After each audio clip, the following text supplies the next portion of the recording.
I want to thank Commissioner Bond for chairing the meeting last month while I didn't have the opportunity to be here. I believe it's the first budget meeting I've missed in 16 years, but so much for a perfect record on the way out. I hope everybody got a chance to review the minutes of the March 8th meeting, and if so, we'll entertain a motion to approve. Move to approve the minutes. Thank you, Commissioner Schaefer. Second. Mr. Jernigan. All those in favor say aye. Aye. Opposed? Motion passes. Investment report, Mr. Beatty. Thank you, sir. Welcome. We had one bid this last month at 175 basis points, which is where we've been the last 2 or 3 months, but we've dropped back to 90 days on that one. We were able to get 175 basis points for 90 days. You see we got 185 for 6 months, 195 for a year.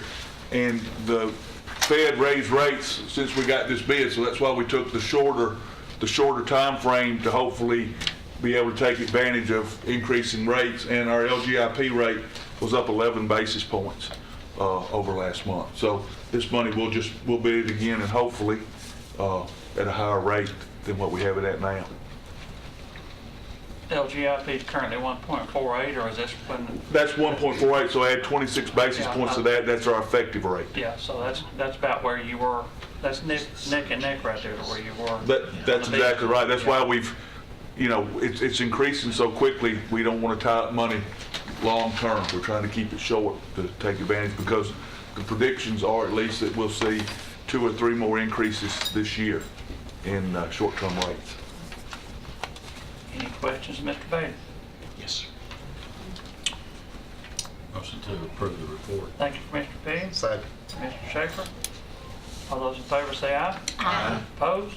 Motion passes. Thank you. Thank you, Ted. Fund condition report, Ms. Nolan. Okay, starting with development tax, we received $459,000 in March. That brings our total to $3,963,750.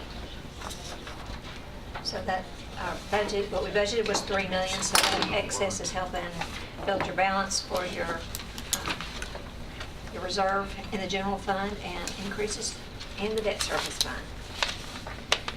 Our cash balances at the end of March total $358,471,000, with $268,365,000 being operating funds, $90,105,000 being borrowed funds.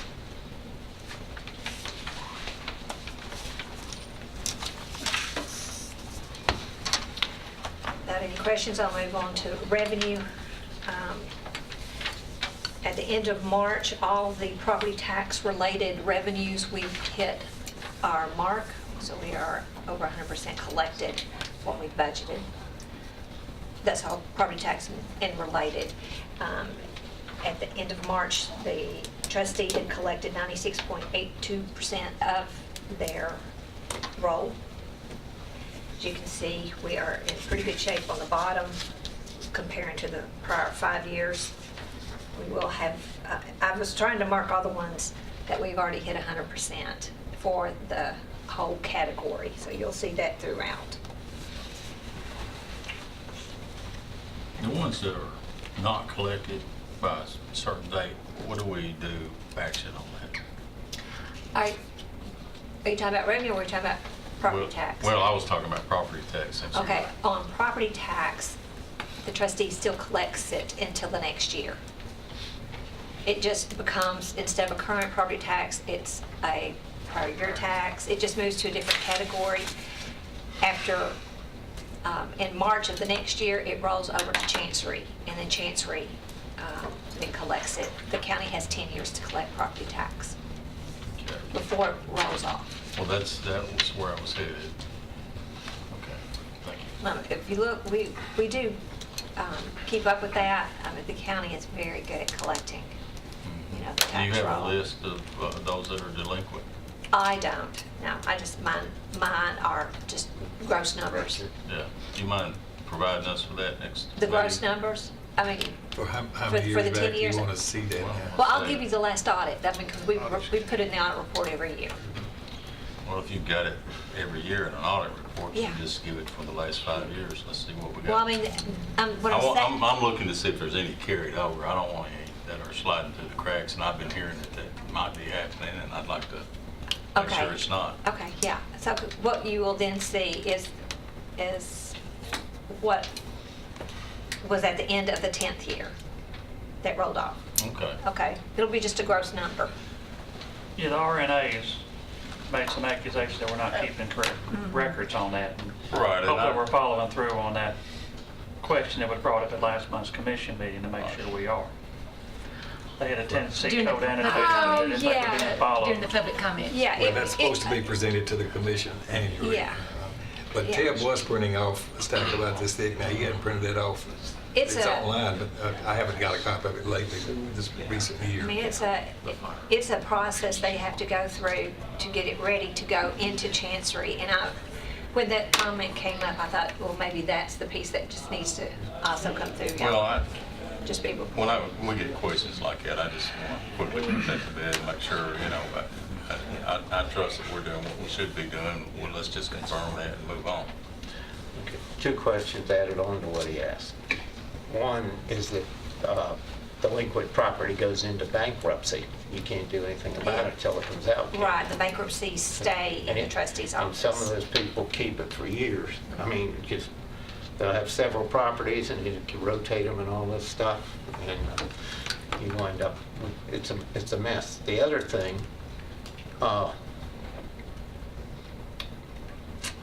okay, we'll say the lawyers that handle this for us. What percentage of what they collect do they get? Well, it's We changed it to, no, it's 10%. I mean, 10%, once- still 10%, I mean, that's yeah. law. When it rolls over to Chancery, it's a 10% attorney's fee that gets attached to it. The county's not paying it, that individual's paying it, along with the interest and, that's the interest and penalty that Okay, goes on. but the work that the lawyers do, they get paid for that, right? That 10% added on is what they And get that paid. covers what Yes. they get paid? they don't get paid any hourly fee or anything for handling that. Okay, okay. They have to collect their, Because I knew, well, on the first one was the bankruptcy. Somebody asked me one time to look into it. And it was this guy, he had properties all over the county, probably a dozen of them. And half of them would be in bankruptcy. And so he just kept playing for several years. And finally did get something back from it. And he paid him off. I would think a lot of the collections are on personal property tax, because a lot of that stuff is just hard to find. Yeah. Kind of company goes out of business and stuff kind of gets scattered. And This was landed. How do you collect that, you know? How do you get it off? Yeah, and how do you get it off the books? If Right. it's $150 toward somebody's cash registers at a convenience store that's not there anymore, you know? Well, this was land that I was talking about, that, you know. Land real you- property. Land you can always find, if you can get it out from under the court order. Yeah, that's a big thing. Okay, let's go more about this. I know what one of us has probably asked you several times on other local revenues for the general fund. Other Yeah, local, but it's what is it? Yeah, give me a couple examples of it. what that is. Interest. Interest earnings. And that's what you'll see, and I've got that marked. If, that's my number 4 mark. You know, we are, as that rate has increased, you know, we're almost double the rate. Okay. And so You were double our- conservative in what you were going to get from last year. Okay, thank you. If there's no other questions, we'll entertain a motion to approve Ms. Nolan's report. Motion to approve is presented. Thank you, Mr. Allen. Mr. Jernigan. All those in favor say aye. Aye. Opposed? Motion passes. Ready for the risk management? Mr. Alyssa? Chairman, I know several people here just have quick budget amendments they'd like to present, and I'm okay with letting those in the room go ahead of me if that's agreeable. So I'm going to be up there for a little while tonight. Oh, yeah? Well, Number 6. Archives. is somebody here representing that? Or if you all are just doing it for them? I'll be doing it. Well, let's just, if it's us, let's move the highway department up and bring these Always guys. the next on the list. Mary's here with them. I always want to take care of Mary. The other two may be a little suspect, but you owe Melissa a cup of coffee sometime. Probably more than that. Good evening, Commissioners. we just have moving some money around inside our budget. We're going to decrease our salt line item and increase our metal pipe and crushed stone. So we have a couple of projects underway, and we're going to need additional pipe and crushed stone, and we have some money left from our salt line, and we're going to try to make a little transfer there. The Highway Commission approved this Monday, and then we'll bring it to you. I'll make a motion to approve the transfer. I'll second. Thank you, Commissioner Teddy. Commissioner Schaefer? Are these what they call inverted speed bumps that you got to repair? That's what I found out last night. In the city, they call them that, but in the county, you can hardly tell we've been there. So, yeah. Got some pretty big projects underway. We're excited about it. No further questions? Call the roll. Commissioner Allen? Aye. Commissioner Baum? Yes. Commissioner Ely?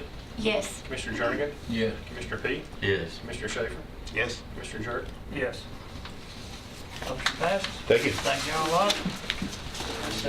What about the Sheriff's Department? I see Oh, Preble's I'm here. sorry. What are you doing? This looks a little more complicated than it really is.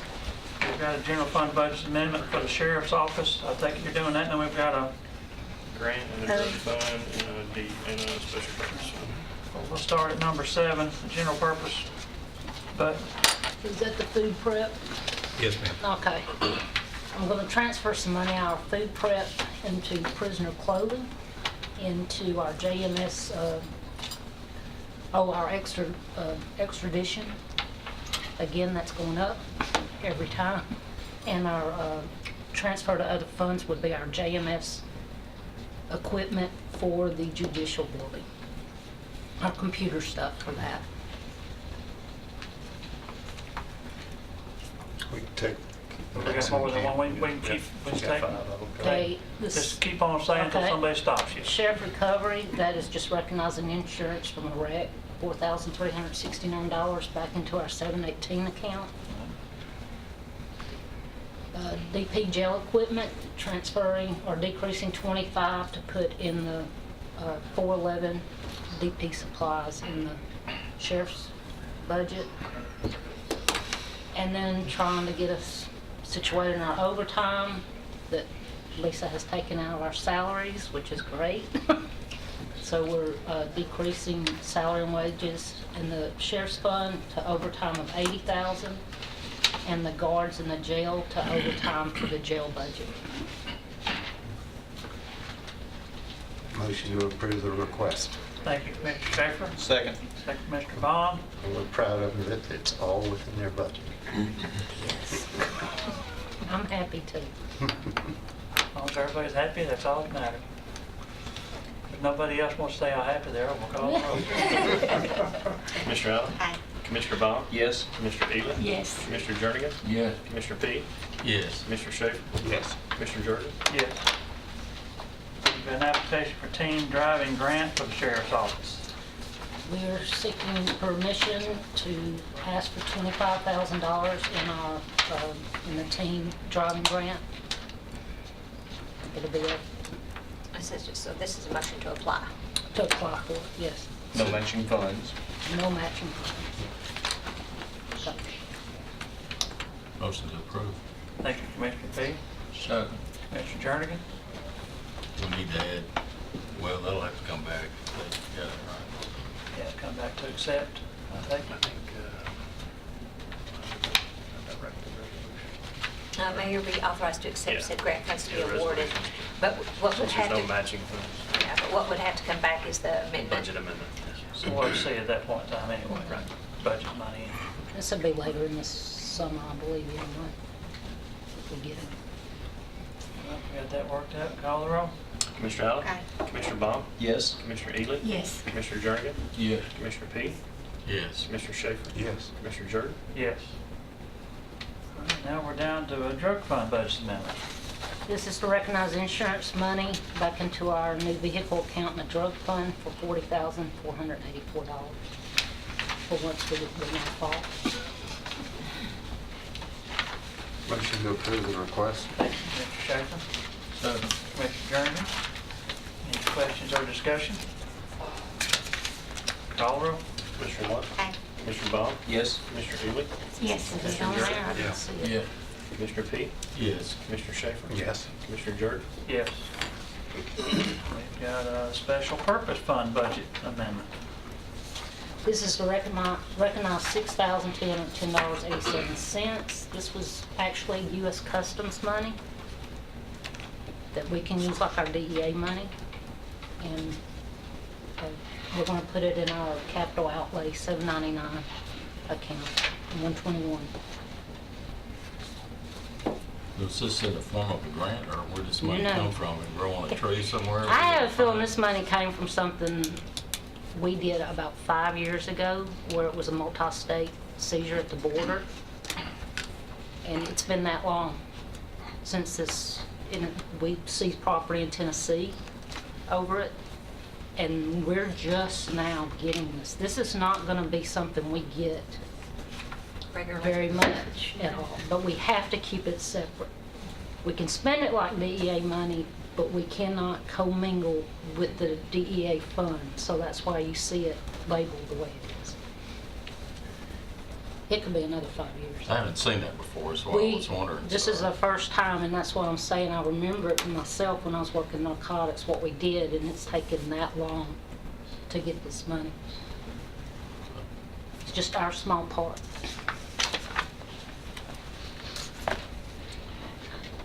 Well, the wishes of the committee.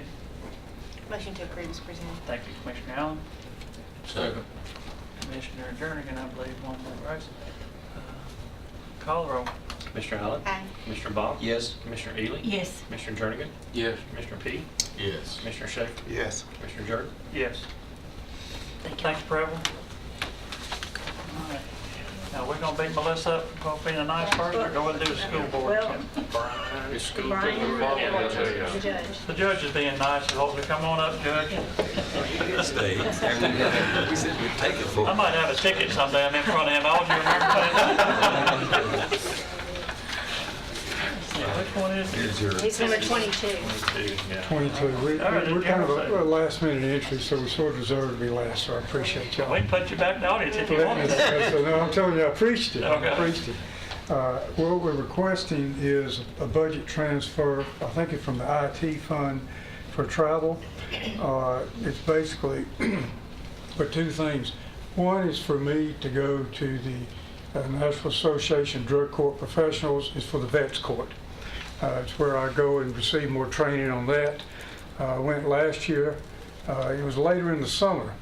So this year they had it a little earlier, which with this budget year. So normally I would have asked it for next budget year, but then when I found out the date, it turned out to be in this budget year. So that's why I'm asking for that.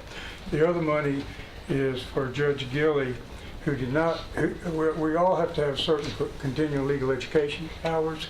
So Judge Gilley did not go to the last two at the state and will be going to the Tennessee Bar Association convention.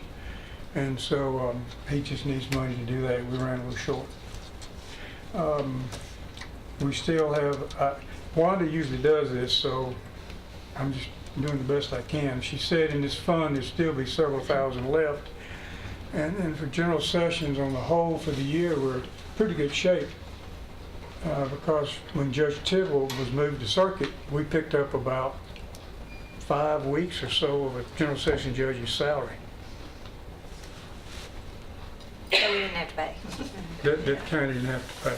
We went on state payroll, but we did without a judge and just kind of sucked it up and got it done until commission gave us a judge now. So that's what we requested. Make a motion to approve is presented. Thank you, Commissioner Allen. Second. Commissioner Baum. Further questions or discussions? Call the roll. Commissioner Allen? Aye. Commissioner Bob? Yes. Commissioner Ely? Yes. Commissioner Jernigan? Yes. Commissioner Peak?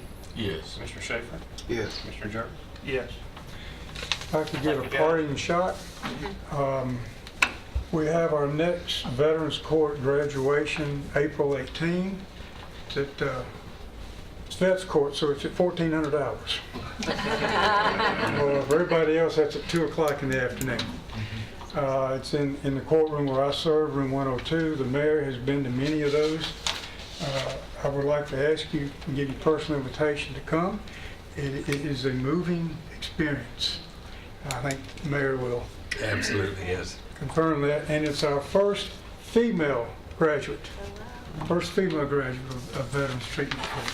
So we'd love to have all of you. Thank you. Quick. Thank you for your Good. time. Appreciate all Don't you take do. that pen in your hand, so, because that's a stylus for the iPad. It won't work too well as a writing instrument. Come on up, Brian, we'll get, we kind of bounced all over this agenda out of Melissa's goodness of her heart. That's right. We've got a general fund budget amendment for information technology, 14.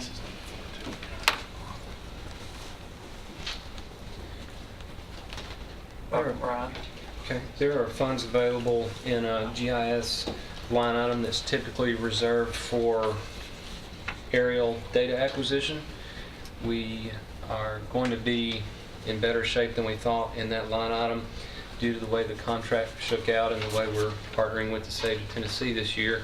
We're about 110,000, I think, to the good from what we anticipated being at this point. I don't think I'm one to be opportunistic on putting saved money somewhere else. I think this is the first time we've ever done this. However, we had an opportunity coalesce with a problem, which is that our DP services line item and our DP equipment line item are getting razor thin due to a myriad of factors, and you can see those are sizable line items. And those have been drawn down even this morning further than is indicated by the amended to date.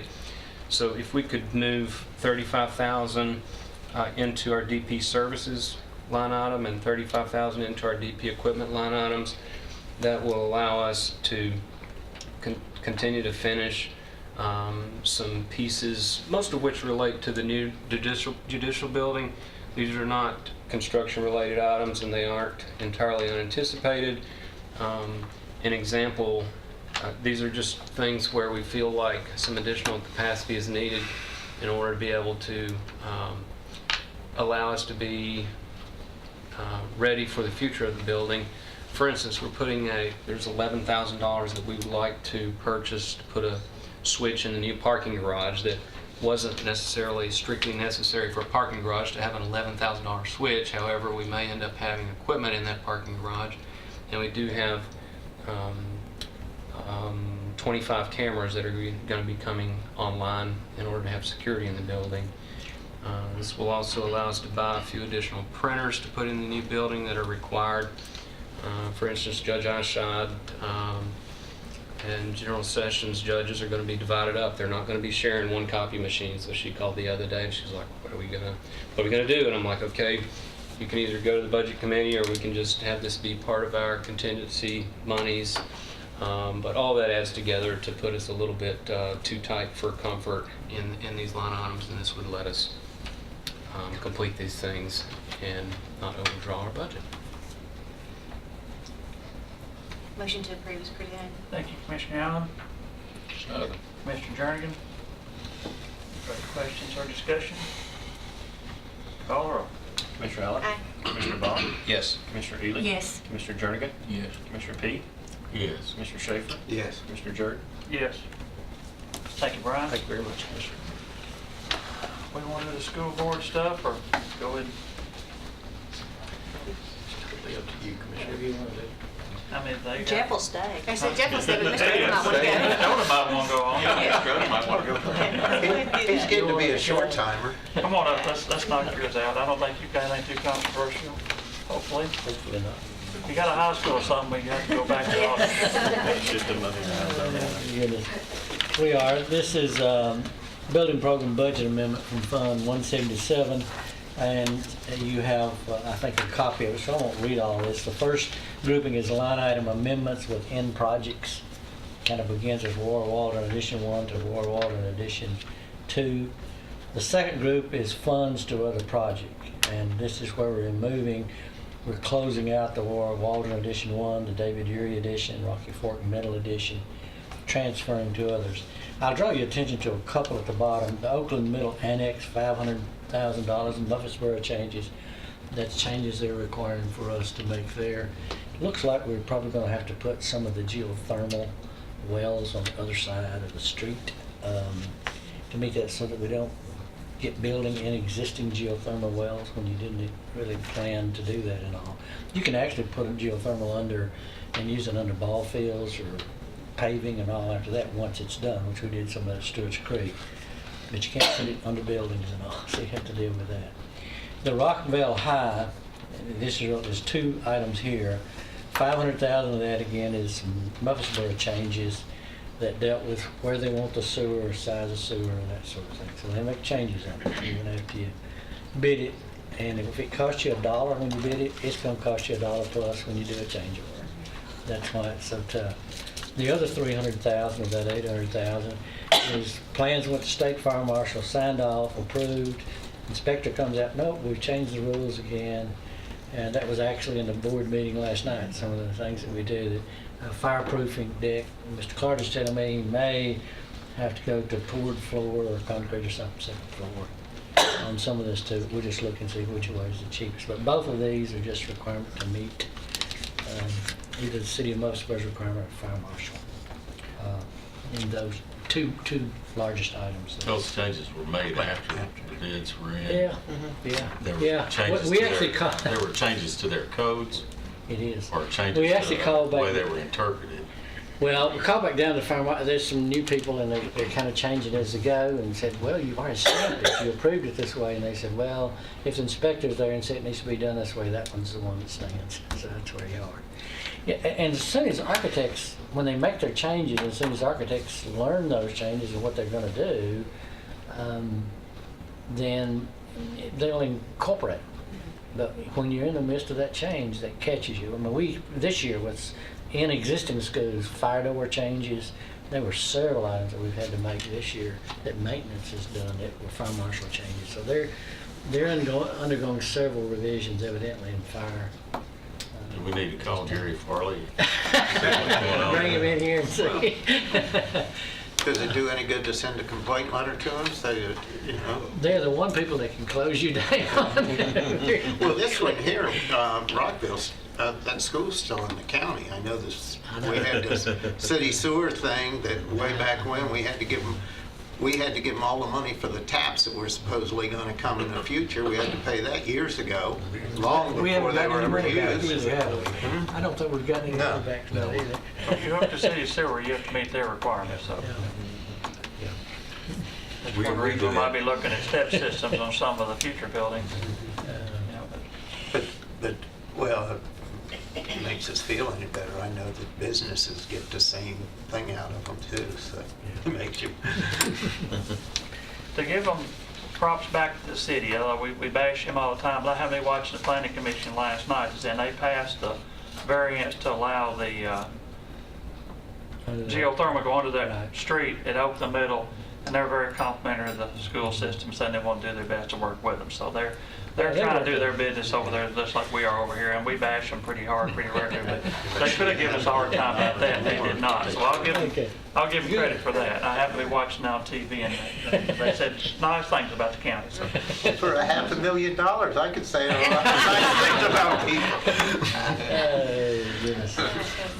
The recommended motion would be to amend $4,248,732 in line item adjustments within already budgeted construction projects, and to amend $7,885 from Royal Water addition number 1, $120,923 from David Urey addition, and $2,413,000 from Rocky Fork Middle School project to the following projects, which is a total of $2,541,818 as presented. And I think you have that list of projects.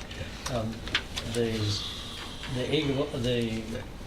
Eagleville Highway. That is a new project. That is a new project. That's, we found out the exit up there was too far up in the turn lane for the state on 99, and so had to go cover it with rock.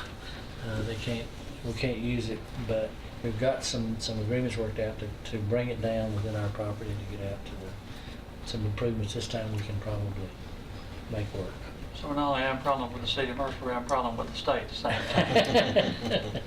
Well, At least not at the same school. We've had that for a long time, yes. Now, some of you having problems with all your neighbors, you might look at yourself. You know? That is the truth. And of course, you know, when you look at that last list is what you're, some of them are in operation now, some of them are future on that 5-year or more building plan, like the second Roy Waldron addition, if we have to do that with all the apartment complexes being built. That's in the future, but just good about tagging them and keeping them in the right spot. I'll make a motion to approve as presented. Thank you, Commissioner Allen. So, Commissioner Jernigan. Any questions or discussion? Call the roll. Commissioner Allen? Aye. Commissioner Baum? Yes. Commissioner Ely? Yes. Commissioner Jernigan? Yes. Commissioner Petty? yes. Commissioner Schaefer? Yes. Commissioner Jordan? Yes. Thank you very much. Good evening.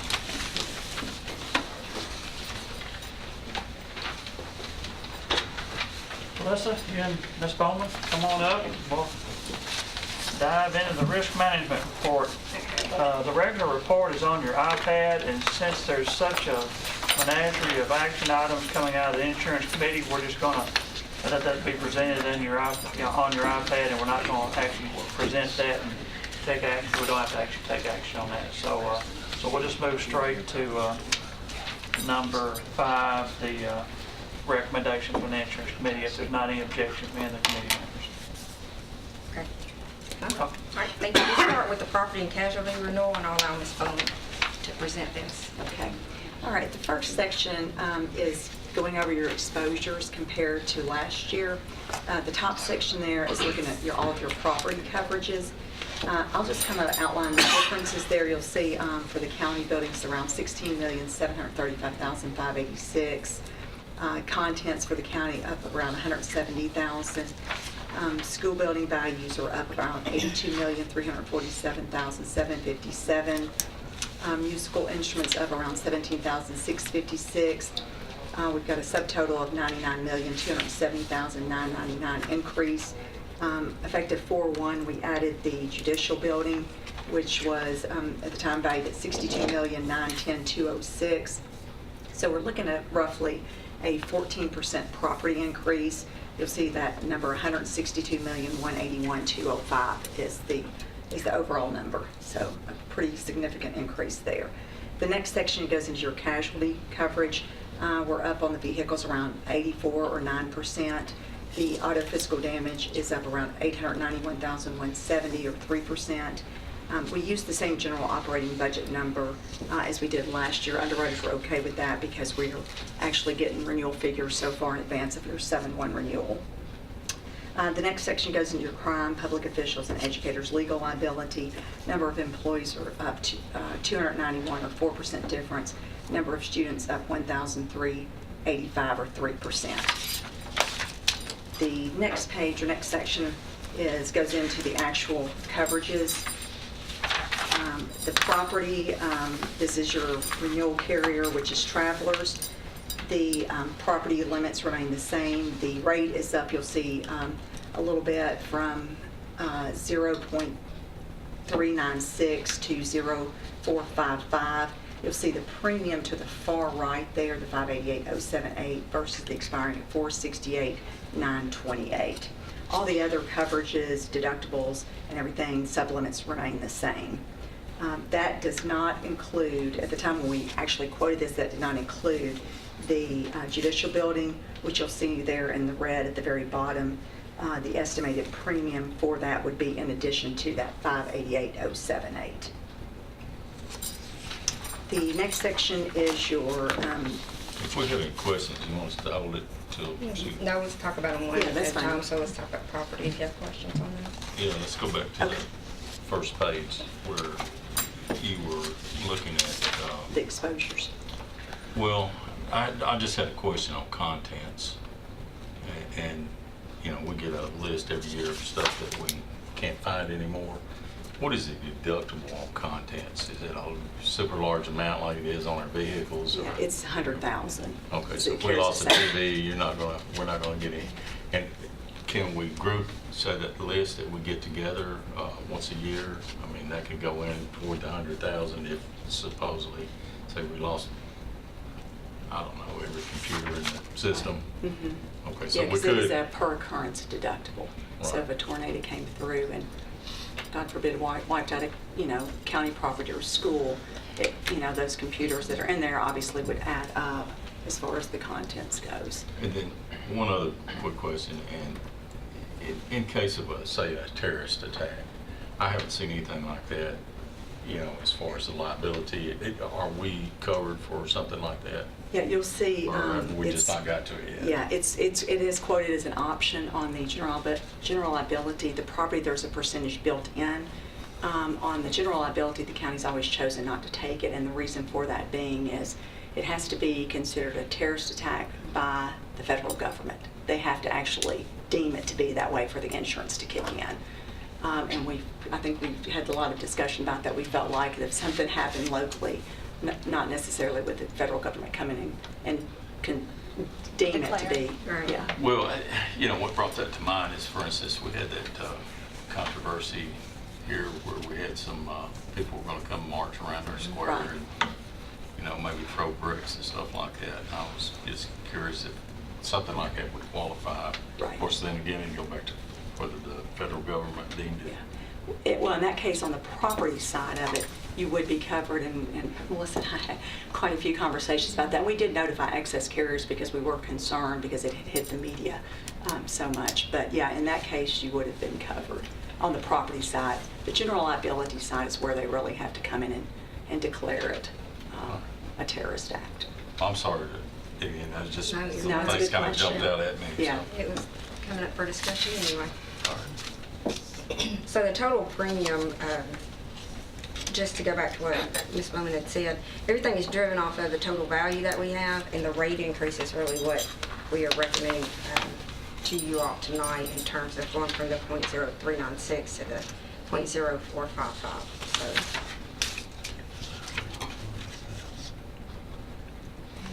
Okay. Is that, do we need action to, we're going to lump in this together, or we need action on this individually? we generally do it, whenever we do it as one Okay. just full piece, but for purposes of future committees, you may see it written like that. Okay. The next section was the casualty section. That includes all of your lines to the left of the general liability, law enforcement liability, public officials, employment practices, educators, legal, auto liability, auto physical damage, sexual abuse, sexual harassment, and the crime coverage. This is through Brit Global, which is your renewal carrier. The limits are the exact same, and the retentions are exactly the same. You'll see the premium there. The expiring premium was $816,426. You'll see the renewal premium at $966,305. You'll see there in the green at the bottom of the section the option to quote the terrorism coverage. The expiring quote was $3,700, which again the county elected not to take, and then the renewal quote would be is $5,200. So we've got a premium increase of around 18%, but an exposure increase around 13%. So overall, you're looking at a 5% increase. And last year, Brett, they had a flat renewal with us. The next section is the carrier is Provident. This is for the Rutherford County Government Firefighters Emergency Responders, their accident policy. You'll see there toward the very bottom, the renewal premium is quoted at $4,737. The expiring premium was $4,366. And all the coverages are exactly the same, and so is the retention. The next section is Admiral Insurance Company. This is something that we picked up last year. This is out of the health department. The general dentist out there, this is for professional liability for that position. Actually, this is a pass-through to the county. The state actually pays this premium, but by law, we had to provide the coverage. So the limits and the retentions are exactly the same. The premium that's quoted for the renewal is $2,755. The expiring premium was $2,253. I will tell you that we did take this out to market. We approached 4 additional carriers from your renewal carriers, and out of the 4, 3 came back and declined. There was one that came back and said that they would possibly entertain a quote if they had about 90 more days to look at it, but that they would tell us on the front end that the premium, or I'm sorry, that the retentions would be anywhere from $500,000 to $750,000, which right now you're on at property $100,000, and on the casualty coverage you're at $350,000, and they said that the premium would be well over $1.3 million. So we did not pursue that, knowing that on the front end. So once this was presented to the insurance committee, it was voted on unanimously to accept and to not include the terrorism option that was provided. If there are no questions, I'll make a motion to approve as presented. Thank you, Commissioner Allen. Commissioner Turner. Commissioner P. The only other question I've got, and this still deals, I don't know, I wouldn't say terrorism, but the cost that the county incurred during this supposedly demonstration I was talking about earlier. There was a lot of money that went into law enforcement. Is there anything in our insurance that would recoup anything like that? Is there anything you've seen? No, I haven't seen any That's coverage kind of like that. preventative. You know, if we had one of those every month, we'd be in big trouble pretty quick, so.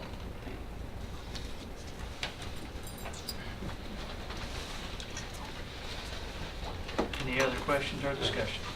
Commissioner Schaefer.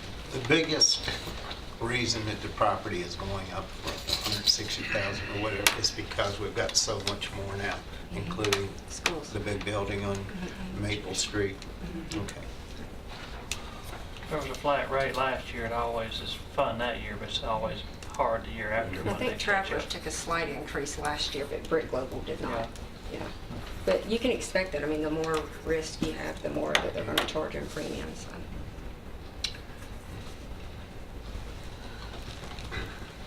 No further questions or discussion? Call the roll. Commissioner Allen? Aye. Commissioner Bond? Yes. Commissioner Ely? Yes. Commissioner Jernigan? Yes. Commissioner P? Yes. Commissioner Schaefer? Yes. Commissioner Jordan? Yes. Ready for the medical, dental, and vision.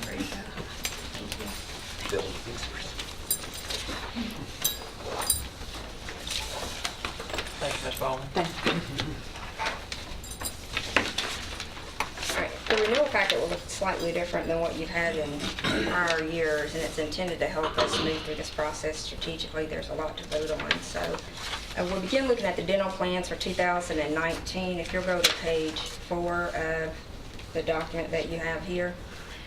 What I'll do is each category is broken out separately. So I'll talk about any plan changes that were recommended, what the outcome was of discussion, and then move on to the associated rates, and then present that to you all as a committee.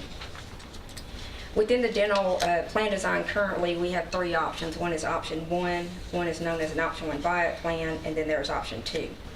There is a recommendation on option 1 as well as option 2 to increase the calendar year maximum from $1,000 per year to $1,500 per year, and to add coverage for dental implants in both option 1 and option 2.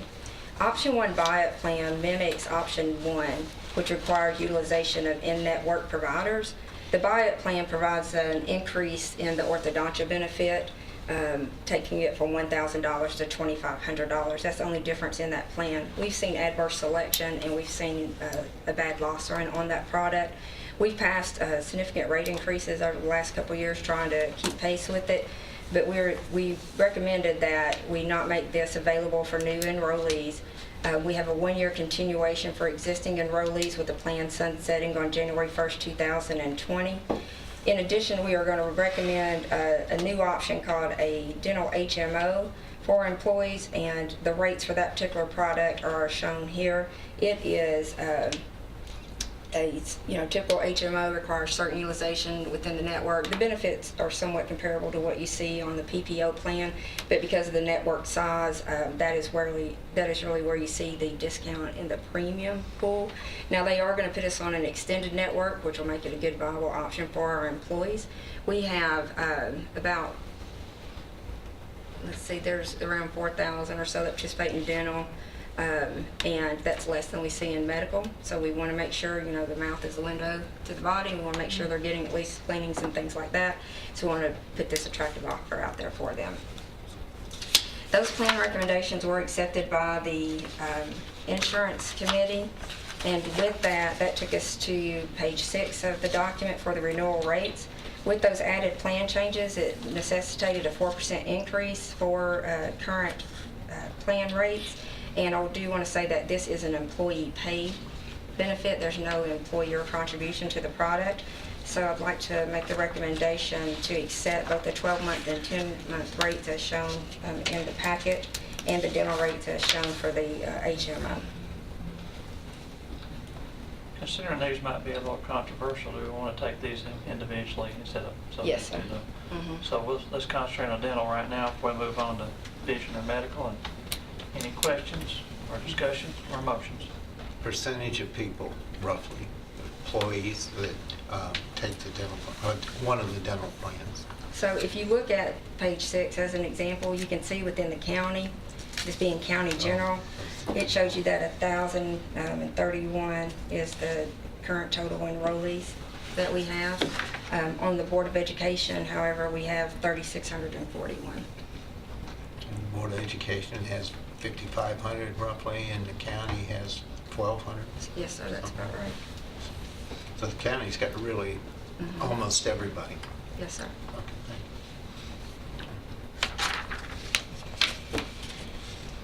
you. I'll make a motion to approve as presented. Thank you, Commissioner Allen. Mr. Jernigan. Questions or discussion? Call the roll. Commissioner Allen? Aye. Commissioner Ball? Yes. Commissioner Ely? Yes. Commissioner Jernigan? Yes. Commissioner Peak? Yes. Commissioner Schaefer? Yes. Commissioner Jordan? Yes. Motion passed. Continuing on to page 9 of the package that you have there. There were no recommendations to change the benefit or plan design of the vision. It is a 100% employee paid benefit with no employer contributions. It necessitates a 6% increase beginning 2019, and that's the recommendation and unanimously adopted by the insurance committee. And we have both 12 and 10-month rates shown on page 9 and 10. Motion to approve as presented. Thank you, Commissioner Allen. Second. Mr. Schaefer. Any questions or discussion? Call the roll. Commissioner Allen? Aye. Commissioner Ball? Yes. Commissioner Ely? Yes. Commissioner Jernigan? Yeah. Commissioner Peak? Yes. Commissioner Schaefer? Yes. Commissioner Jordan? Yes. Now the fun part. Medical plan design recommendations for 2019. For the deductible plan, there was a lot of discussion and consideration about that plan. We've seen year over year that the plan is necessitating a significant increase because of adverse selection with that particular plan, and their claims experience is much higher than the other two plans that we offer. So for the deductible plan,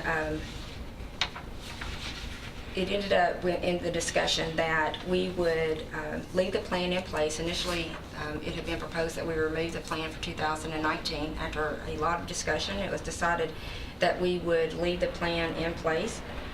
We would discontinue offering the deductible plan to new hires effective 5/1/2018, and we would grandfather all current enrollees into the deductible plan. Now, if a grandfathered employee drops the deductible plan during open enrollment or at a qualifying event, they will not be allowed to come back to the plan at a later date. The other discussion that we had was in regards to the employer contribution piece. Right now, if you recall, we are, for the copay and deductible plan, we had left the employee component at a 90% county contribution, and we were moving the other 3 tiers, that being an employee plus spouse, employee plus child or children, and employee plus family, 1% per year until we reached 80%. The recommendation being made tonight is to reduce employer contribution to 82% from 90% for employee only on the deductible plan, and all other tiers to 80% effective 1/1/2019. For the copay plan, There was a recommendation to increase the in-network deductible to $1,250 for an individual, $2,500 family in-network, and to reduce the employee contribution per current schedule, which would remove the 83% on the employee spouse, employee child, children, and employee family to the scheduled 82%. On the HRA plan, there was no changes to the current plan design being recommended. And we can, I'll go ahead and make you aware of these. On the pre-65 plan, if you recall, we blend all of the experience between the pre-65 retirees and the actives, and we formulate rates based on all of that claims experience. And those rates are the same for both active and pre-65s. So on the pre-65 plan, it was discussed and voted on to grandfather the current pre-65 enrollees into the deductible plan, and beginning on 5/1/2018, only offer the Freedom Choice plan and the copay plan to new pre-65 retirees. If one of the grandfathered pre-65 retirees currently enrolled in the deductible plan drops the deductible plan, they will not be allowed to come back to the plan at a later date. And we introduced the Freedom Choice plan a couple years ago, and just to refresh your memory what that is basically an HRA that resides at Cigna, and it is, for lack of a better way of saying, it's a stipend. So every month we put $500 in that HRA. There's not a medical plan that we provide to them. They can take that money and utilize it for out-of-pocket costs associated with their medical care, which may include their premiums as well. And when we did that study, it showed that it would be a good opportunity for many of our pre-65 retirees, but as we know, behaviors are hard to change, and we haven't had but about 7 people take that so far. So we're going to incentivize them by increasing that from a $500 per month to $1,000 per month on the Freedom Choice. So new enrollees will have the option of the Freedom Choice plan and the copay plan after 5/1. On the post-65, there were no changes to current plan design discussed. And the recommendations as shown to you all were presented to the insurance committee, and were all accepted and adopted into the rates that we will see going forward. And there was some conversation after the meeting that we might have a rush of teachers wanting to retire because of this date change. And so, do you think it would be more prudent then for us to move it to the fiscal year, July 1? I think that's what the school board, what they were recommending too, so. Yeah, I know that Mr. Sandvig had gone back and looked to see how many potential teachers it would impact, and I believe it was somewhere around 16 teachers, and certainly we don't want to put them in an adverse situation as they are retiring from the county after the years of service. So there's not an impact to the rates. It was an arbitrary date that was selected. So I don't see any issue with saying that, you know, anyone who retires on or before June the 30th, 2018, if they are currently on the deductible plan, could retire with that deductible plan if they are pre-65. What about, there was some concern about us hiring new teachers. So the same rule would apply. So the deductible plan would not be available. So that 7 or on or before 6/30, which means an effective 7/1, would take place not only for those retiring, but also for new hires as well. So the 5/1 date you have here goes to 7/1, is that? Yes, sir, that's correct. Yeah. And that will still not be new teachers coming in Their contract starts Later. later, so that's okay. Right. Okay. There could be a few fill-ins maybe, but that's Yeah. just. We pick up course just doing a small business. handful that we in process in the June month. I mean, it's very, very low numbers. So I don't have any concerns about moving the date. It might be nice to just keep it consistent with the fiscal year as well, so you've got a clean date to remember. Sure. We don't have to reference it back. Yep, I don't have a problem with that. You don't want somebody expediting their retirement an extra week or two just to fit in this. That would change a lot of stuff. So my recommendation to the committee here would be that since there is that change that for the medical plan design, that we vote separately on design recommendations, and then we look at the rates for clear documentation of what the discussion was. I understand that motion, but of course I've sat in on the insurance committee, so if there's no questions, I'll make a motion to approve as presented with the date change to the 7/1 effective date on the deductible plan. So on or before June the 30th, Right. is that correct? Okay. Everybody understand the motion? If so, is there a second? A second. All right. Got a second. Any questions or Commissioner Shaver? Any questions or discussion? I have one question. It sounds like your goal is ultimately to phase out the deductible plan. But I'm wondering if not allowing any new enrollees to join will ultimately make those premiums for that plan for the people who remain on it go up even more, because wouldn't the newer employees tend to be younger, they need health care, they're going to use the system less? I guess if you don't allow them to join or to take that plan, then you're able to phase it out, but it seems like that actually could result in more higher rate increases for the people still on the plan. The people on the plan might benefit from having new enrollees still able to join. So what you'll see is the people on the plan, they're going to see the impact. This year alone, they need a necessary increase of 16% effective January 1st, 2019. So yes, the smaller the population, the more adverse selection you have against the plan, the higher rates are going to go up. And there was a lot of discussion, and just as when we started going to experience rating on the plan, the ideal is you kind of pay to play. So if you want the benefit, then you pay proportionate to the benefit in return which you will receive.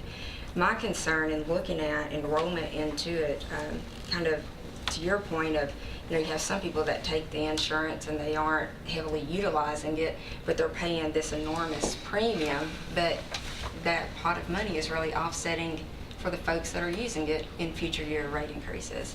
There are instances where we are, I know Mr. Sandvik said in the meeting, in excess of 100% of annual salary on healthcare match for that product. And so you have to say, you have a $25,000 employee that is costing us now in excess of $50,000 because of just the medical insurance that they've selected to take. And for majority of people, that's not the best plan for them. But I can tell you that just through discussions, there is, sometimes a mentality of you pay for what you get, and it has the lowest deductible and the highest premium, so it must be the best insurance plan. And they just kind of use that, ideology whenever they make that selection instead of digging in and doing the homework. And so we have seen the progression of enrollment and what the shifts look like over the last several years. They are becoming better educated about how to make the decision, and they are becoming better consumers of health care. And you can see that in the elections each year after open enrollment. So although I know that will happen exactly like what you've said, there's really no other way around the issue. I mean, it's still going to sustain big increases even if we leave it open. So. Can I ask, can you look at the post-65 retirees? Okay. For the grandfathered ones, it says two-party is 742. Okay. Can you reference the page just for 19, I'm sorry. the committee? Okay. Okay. And the two-party... No, this is post-65 on 19, so this is basically the Medicare sub plan. Okay. Yeah. Okay. Well, post-grandfather, for a two-party is 742. For non-grandfathered is 594. And then you go down and we have one two-party that's medical only. Okay.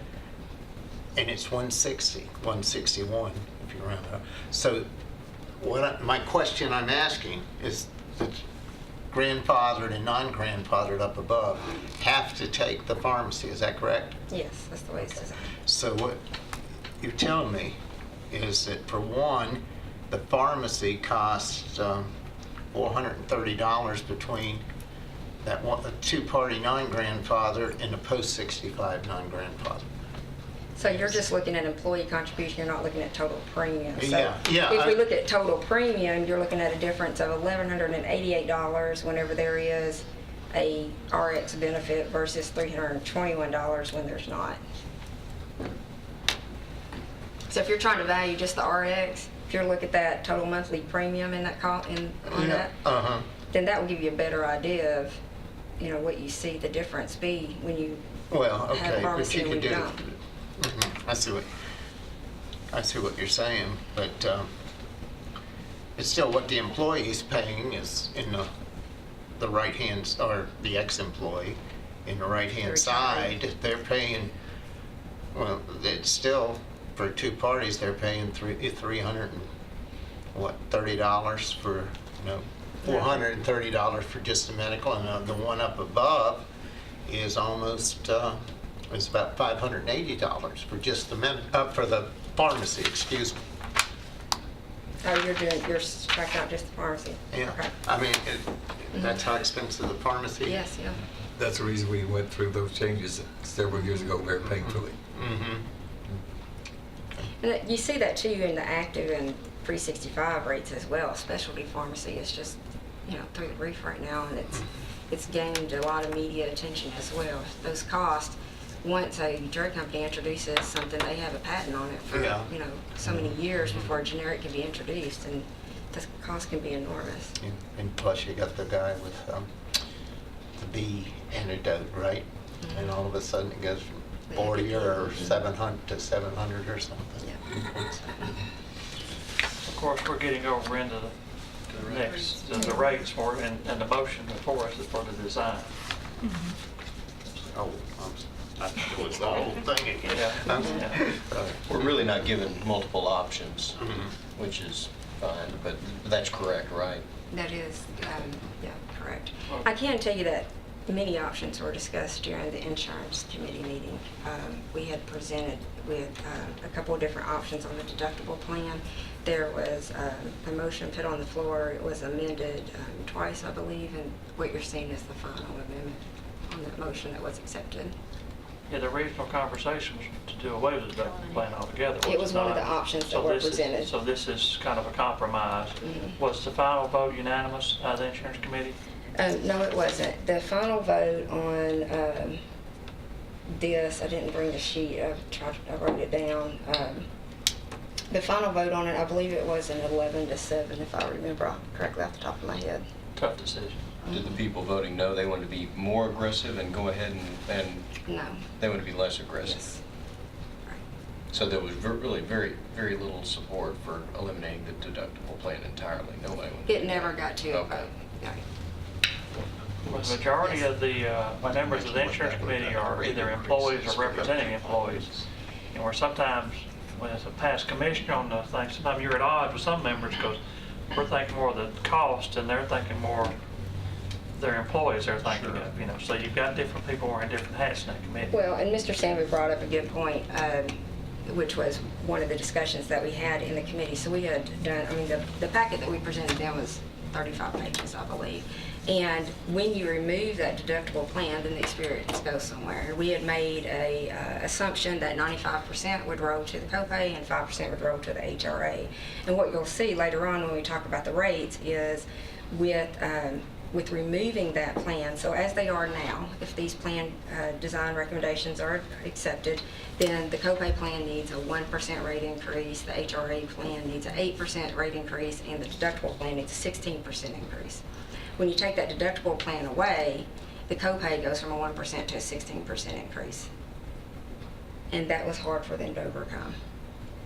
And kind of which is almost in correlation to what you said. Now you're just spreading it. You've got everybody contributing in, even though some utilizers will be heavier than others, but they just didn't feel that that would be the right thing to do at this time, and to leave the plan in place and allow those individuals on it to have an opportunity to decide to either pay or to move to somewhere else. And also the change in the contribution amount, because with lowering the employer contribution amount more on this plan than the other plans, it kind of gave us the same savings that it would have given us had we eliminated it altogether. That is correct, right. So this was the compromise. Didn't matter too much from the county standpoint. Well, it was how we got to the compromise. Yeah. Being able to keep it. Yeah, it came down to like a $200,000 difference is what it was. And so that's whenever everyone felt like, it was like a good mediation. Everybody felt like they won, but everybody finally got somewhere that they felt like they could live with. And we are trying to influence behavior. We're trying to move people off this plan. So that's part of the intention as well. Yeah. We've got a motion and a second to approve the medical plan design recommendations. Are there any more questions or discussion? Call the roll. Commissioner Hall? Aye. Commissioner Bob? Yes. Commissioner Ely? Yes. Commissioner Jernigan? Yes. Commissioner Peak? Yes. Commissioner Schaefer? Yes. Commissioner Jordan? Yes. Okay, now let's talk rates.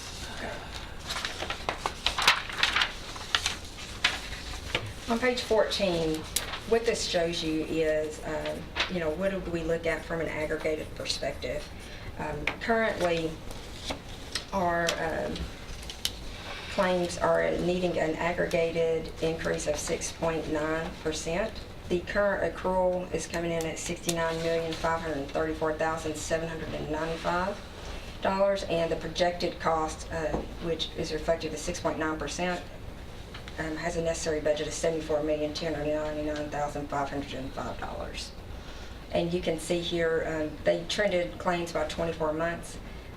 And you can see at the very beginning where they look at the number of lives, the total claims that we've had. We exclude things like rebates, and then we do ISL adjustments, which is your stop loss money, off of that as well for projections, resulting in the 6.9%. So then we take that aggregated 6.9% increase, we look at what the actual claims have been among plans, and that's where we come to what you see on page 15. So page 15 is 2019 renewal rates for 12-month rates, which is county general, airport, and community care. This reflects the reductions per schedule for copay, meaning that employee will stay at 90%, and employee plus spouse, child, and family go to 82, as I've said previously, and the reduction to the deductible of 82% for the employee-only coverage and 80% for all other tiers, and no change in contribution amount for the HRA plan. It also reflects a 1% increase for the copay plan, a 16% increase for deductible, and 8% for the HRA plan. And so these rates were presented and accepted unanimously by the group once we had decided on these other factors. And cover rates will be 102% of the total monthly rate as shown. So page 15 gives you the 12-month rates. Page 16 gives you the 10-month rates. And moving forward, if you will look at page 18, you will see that the copay has the 1% increase as the actives do. There's a 16% increase on the deductible plan, and it reflects the increase to the monthly amount for the Freedom Choice plan to $1,000. Page 19, on the post-65, I'll remind you that there are no recommended plan changes for the post-65. They do need a 3% increase to the rate, and so you will see that reflected in the numbers on page 19.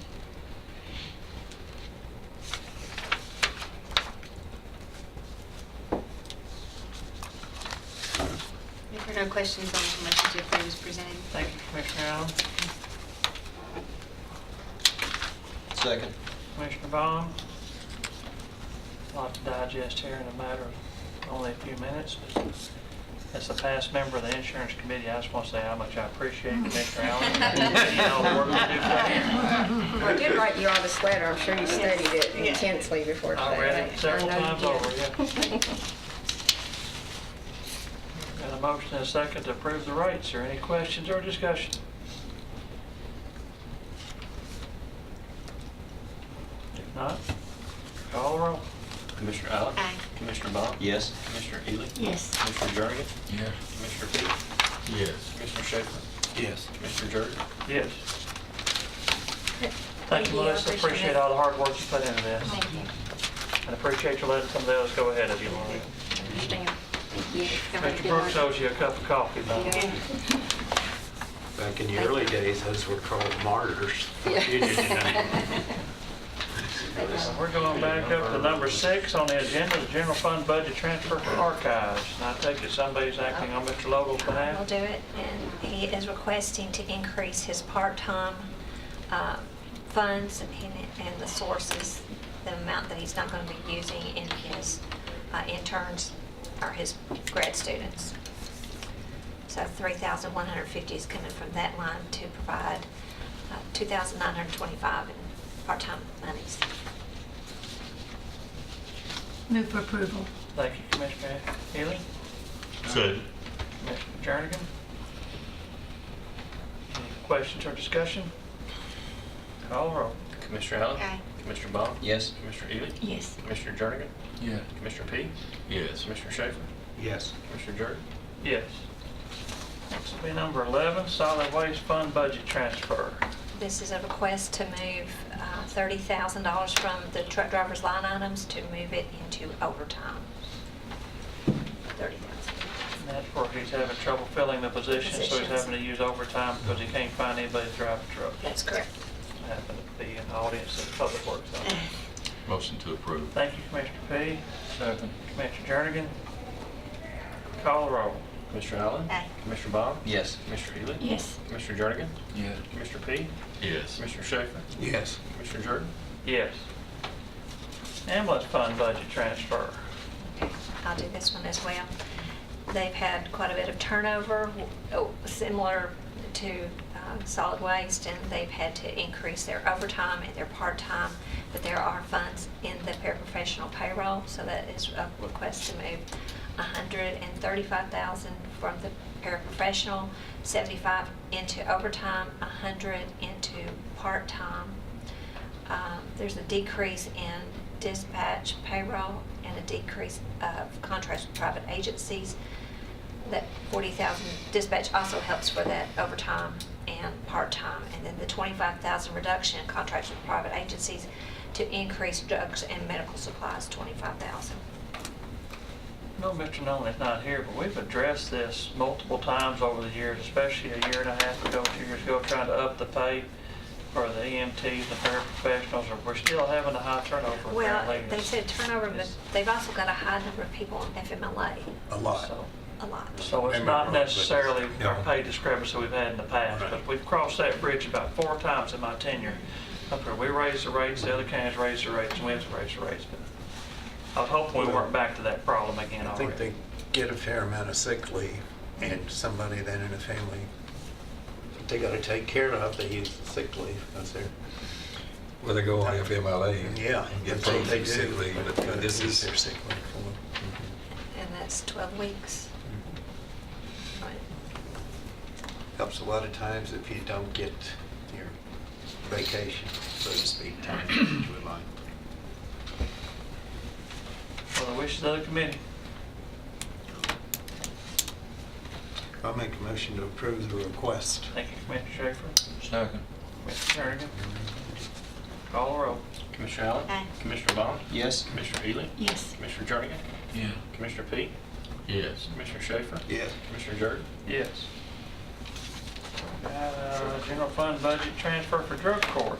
They are having shortages in their office supplies and other supplies and materials, which is for them their drug screens. They are requesting to move $13,200 from the data processing services that they're not going to be utilizing and to use those funds for those purposes. Motion to approve. Thank you, Commissioner Allen. Second. Commissioner Ely. Call the roll. Commissioner Allen? Aye. Commissioner Bond? Yes. Commissioner Ely? Yes. Commissioner Jernigan? Yeah. Commissioner P? Yes. Commissioner Schaefer? Yes. Commissioner Jordan? Yes.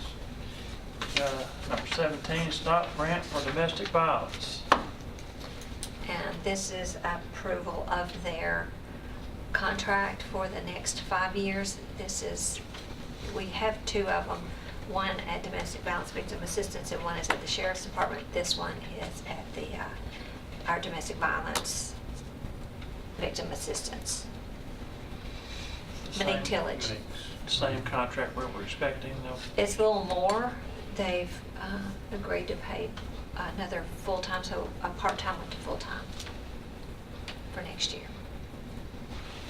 So this request is to accept the grant. Motion to approve. Thank you, Commissioner P. I'll second it. Commissioner Schaefer. But this is one that, this area gets enough grants to pay for everything they do, doesn't it? Well, I mean, they've always used this too. Yeah, It's but I'm this. saying, but we don't give anything out of the No, general fund there's pay. also a victim's assistance fee that comes through the Court court fees. cases is substantial too. No further questions? Call the roll. Commissioner Allen? Aye. Commissioner Baum? Yes. Commissioner Ely? Yes. Commissioner Jernigan? Yes. Commissioner P? Yes. Commissioner Schaefer? Yes. Commissioner Jordan? Yes. We got a resolution to request unclaimed balance of accounts remitted to state treasury under Unclaimed Property Act. So this is a once-a-year type thing, and so I'm requesting y'all to approve this resolution so that we can claim any unclaimed property that is at the state and have it in our hands. Move for approval. Thank you, Commissioner Second. Taylor. Second. Commissioner Jernigan. Commissioner P got that. Oh, did you? I missed that. There's no money involved, right? All those in favor say aye. Aye. Opposed? Motion passed. Money if we get it. Money if we get it, but no money per se. General fund budget amendment for health insurance. This is Is that what we should have done, Melissa, was it? No, this is where employees have changed, or, at the time, we were trying to do it in February. This was just another quick check to see where we are at this time of year, and these two are going to be short if it continues for the rest of the year. So we are requesting to move $9,900 from our pooled employee independent insurance, $1,500 into circuit, and $8,400 into general sessions. Motion approved. Thank you, Commissioner Allen. Second. Commissioner Ely. Call the roll. Commissioner Allen? Aye. Commissioner Baum? Yes. Commissioner Ely? Yes. Commissioner Jernigan? Yeah. Commissioner P? Yes. Commissioner Schaefer? Yes. Commissioner Jordan? Yes. General fund budget amendment for election. Okay, this is a request to restore some monies that they had to spend for the election that we just had, the primary and general election for the Senate seat. This reflects the bill that is going to the state, $75,094. And then you see below all the expenses that they incurred on behalf of that race. But that money is coming from the state. It's coming from the state. Well, But they need this money because they were anticipating it. the money. And they need it for May. Motion to approve. Thank you, Commissioner P. Second. Commissioner Baum. Call the roll. Commissioner Allen? Aye. Commissioner Baum? Yes. Commissioner Ely? Yes. Commissioner Jernigan? Yes. Commissioner P? Yes. Commissioner Schaefer? Yes. Commissioner Jordan? Yes. Postage machines lease purchase.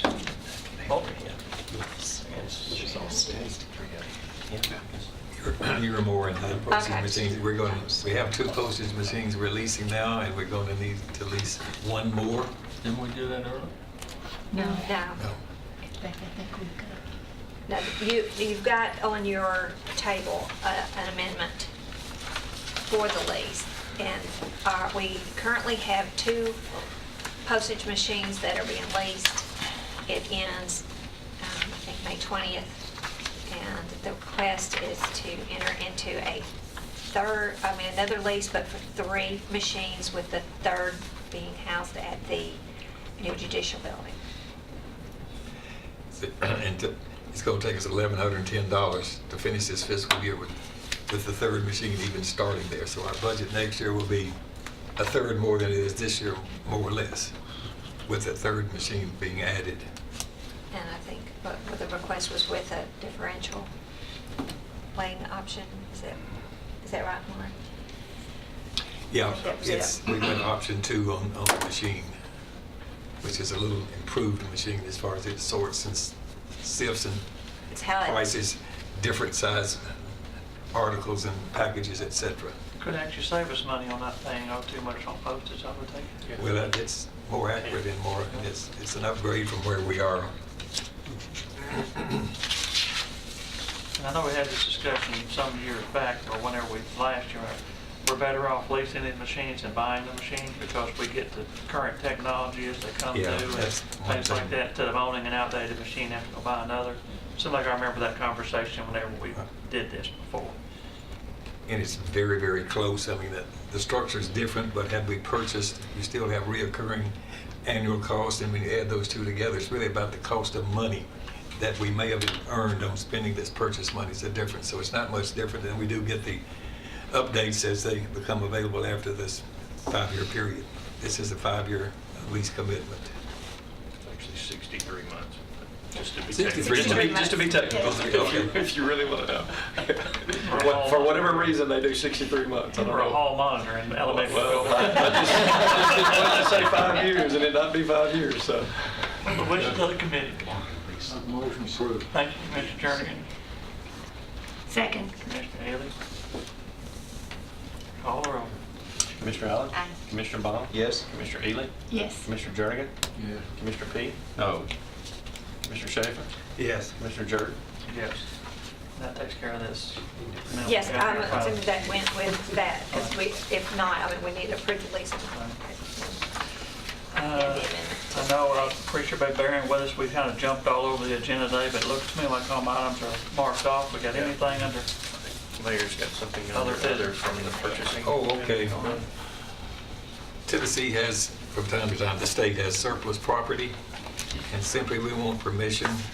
The purchasing committee has already seen this. This is just simply gives us the permission to send an application into these folks, and from time to time, we will have an opportunity to buy from their surplus property list of things that they have available. So that's all this amounts to, is to get permission for us to use the ability to purchase their to surplus. purchase their surplus property.